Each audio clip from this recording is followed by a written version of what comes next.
Alright, this video is going to be ranking the Star Wars episodes I have seen. I should write that down. So I don't know how many Star Wars episodes there are, because last time I checked they were still just popping them out left and right. So, which is kind of an overarching theme in Hollywood these days. Ranking the Star Wars episodes I've seen. So I have seen 8 of I don't know how many. Which is a fun thing is if you stick like a pen right here in the bottom of the 8 and then rotate it 90 degrees either way, so left or right. Be like, rotate 90 degrees. It looks like it's an infinity sign, or you could rotate it 90 degrees. And it's a, yeah. So you could also do like, and then that looks more like potentially an infinity sign. So I've seen 8. So that's a fun random 8 tidbit.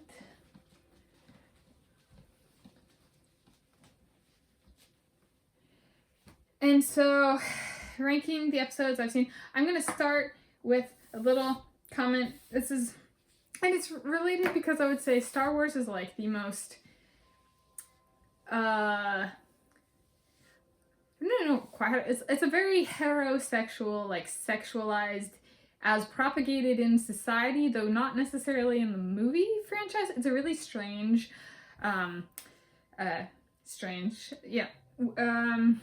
kind of film series, and just like my living in my lifetime, how it kind of has propagated culture tends to be like extremely sexualized.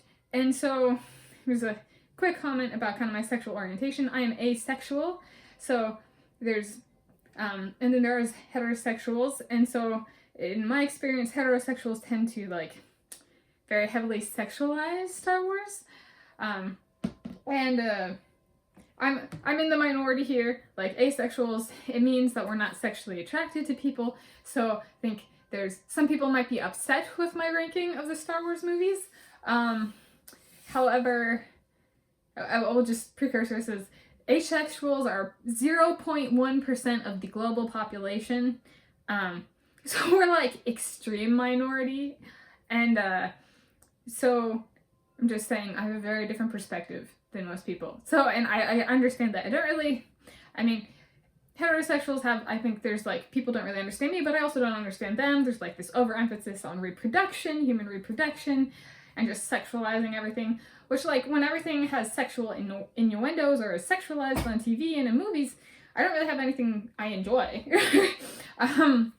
So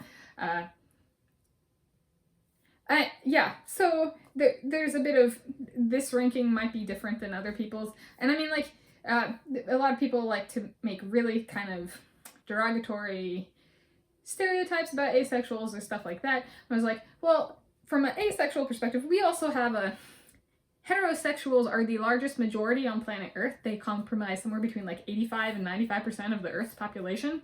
Largest majority, at least these days. Well, I'm just gonna say asexuals and lesbians and gays and bisexuals and transgenders, transsexuals, intersex, questioning, that kind of stuff. We are nature's form of birth control. So I was saying, people might use very derogatory comments for like asexuals and kind of the larger non-heterosexual community. However, I will say heterosexuals have problems, and technically, because of just how human anatomy works, heterosexuals, like one of the biggest problems that heterosexuals have caused is human or man-made climate change, because humans are an overpopulation is the core source of that problem. If we didn't have humans to overconsume, there would be no human or man-made climate change, whether you believe in that or not. I'm just saying whether you believe in human climate caused or man-made cause climate change, the root problem is environmental destruction and destruction of life's habitat, like non-human. And so in that sense, heterosexuals are kind of the root cause because humans have to exist in the first place to do that. So again, if that's triggering kind of providing my perspective on being an asexual in a heterosexual world, maybe not watch the rest of the ranking. So up first is Star Wars Episode 7. So let's look at I'm just gonna say the episodes. So I had no priming. I didn't go back and watch any of the Star Wars movies. I didn't go back and even look up the name of the episode, so I'm literally just gonna put like episode 1 or whatever. Episode 7. So this is like the first 3, which was like 4, 5, 6, came out I think before I was alive. I don't actually remember the dates. And then the episode 1, 2, 3 came out when I was a child.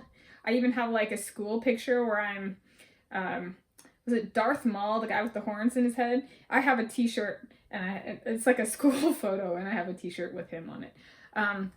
So there's like, yeah, this one, I think, so I'm not sexually attracted to people.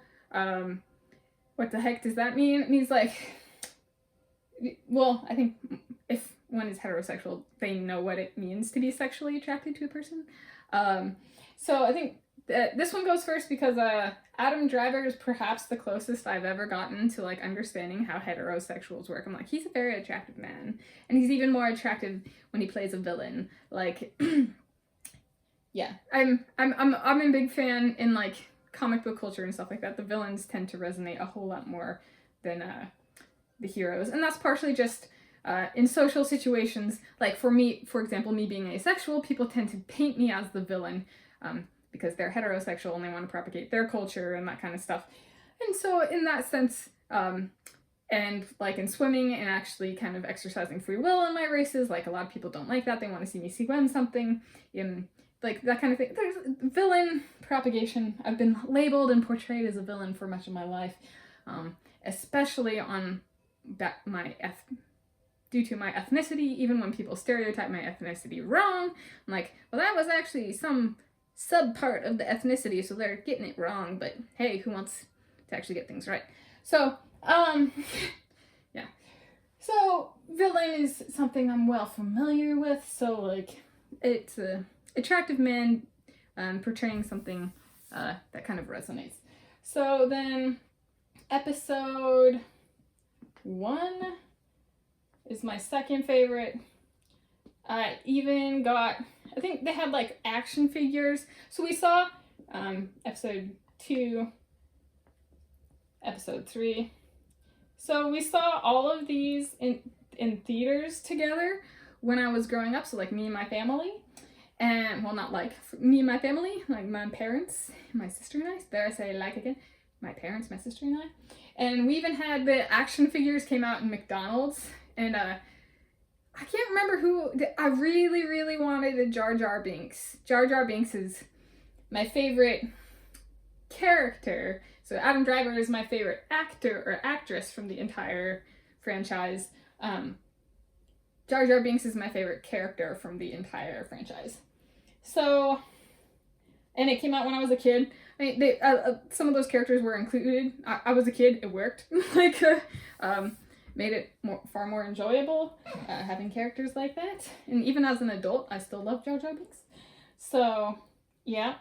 Then, those are my first 4. And we can have a 3-way tie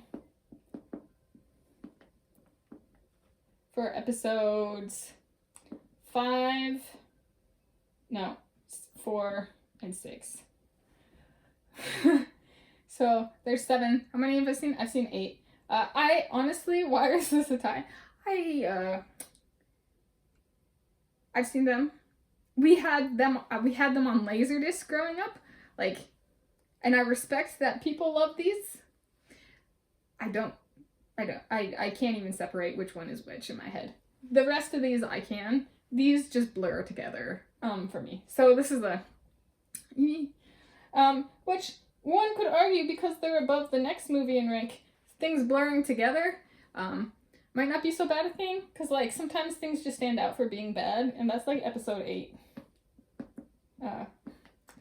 Like episode 8 is for me. It's just there's like, I would say this is the enjoyment factor. So like Evie can stand for a whole bunch of things. This is the enjoyment value line. Enjoyment value cutoff. So these are the movies. So enjoyed. Did not enjoy so much. We actually just talked about this with my parents. Was E.T. from the movie E.T. and Yoda. So, like, I was a child when I saw 4, 5, and 6. I was a child when I saw 1, 2, and 3. Yoda terrified me. E.T. terrified my sister. And so, yeah, and I was also terrified by The Mummy when The Mummy came out, and I was terrified by the movie Minority Report, and I was terrified by the movie Hook. Yeah. So I had a lot of like movie characters I was terrified of, but so that's probably part of why I don't like these movies. Is as a child, I hated Yoda, and I still don't. It's not a character that has ever resonated with me, but by the time like, well, I was still a child when I saw this, was the portrayal of Yoda in these videos was more palatable for my tastes. So this is, yeah, enjoyment value, EV. That's my ranking. I know a lot of people would disagree with this. I know people who would very much agree with this. So it's a mixed bag, but again, a little bit of my perspective of like the asexual perspective, like, based on my experience dealing with, like, or not dealing with, but like interacting with some of the bigger fans of this franchise. From my view, the asexual perspective is perhaps where this diverges a lot from kind of how other people would rank it. Just in my experience. No hate on people who rank it differently. This is just me sharing my perspective.